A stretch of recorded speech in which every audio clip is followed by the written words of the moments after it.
محل الزرابيات حاب نطرح لك سؤال ولا تعلق، لكن السؤال اللي حبيت نطرحه: هل يعي الجيل الجديد اليوم بكل هذا؟ Je pense pas, et je suis désolé de le dire auprès de notre camarade, et je le dis d'ailleurs dans la langue qui n'est pas la plus appréciée en ce jour particulier, mais devant notre... C'est un butin de guerre, c'est bien de le rappeler avec ça. Je suis désolé de le dire, mais je pense qu'il y a eu des faillances aussi dans la transmission de l'histoire et de la mémoire. Il y a dans son enseignement également. Et donc du coup, je ne pense pas que la génération nouvelle, en tout cas celle d'aujourd'hui, à part évidemment qu'il y a des exceptions, mais je pense qu'on a quand même certaines lacunes parce que la génération nouvelle ne connaît pas très bien son histoire. Parce que quand tu parles du 8 mai 45, vous en parlez et je trouve ça admirable parce que les avis sont complètement différents et ils sont complémentaires en même temps.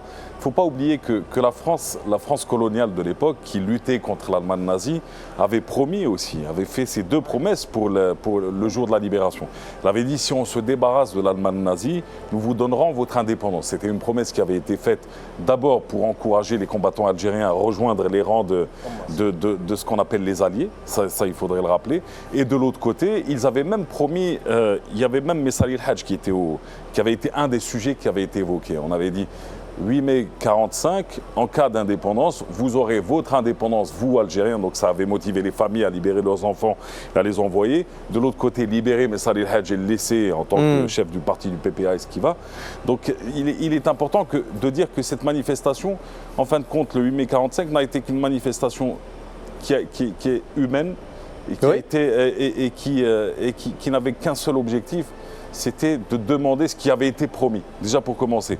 Ensuite, on parle beaucoup du 8 mai 45, et j'espère que vous allez me corriger, mais le 8 mai 45 n'a été que le début, parce que ces affres ont été commis à partir du 8, mais le 9, il y a eu des milliers de morts, le 10, il y a eu des milliers de morts, le 11, il y a eu des milliers de morts. Il faut dire qu'à cette époque-là, sur le Constantinois, on avait envoyé plus de 10 000 soldats de l'armée coloniale. Sur la région de Sétif,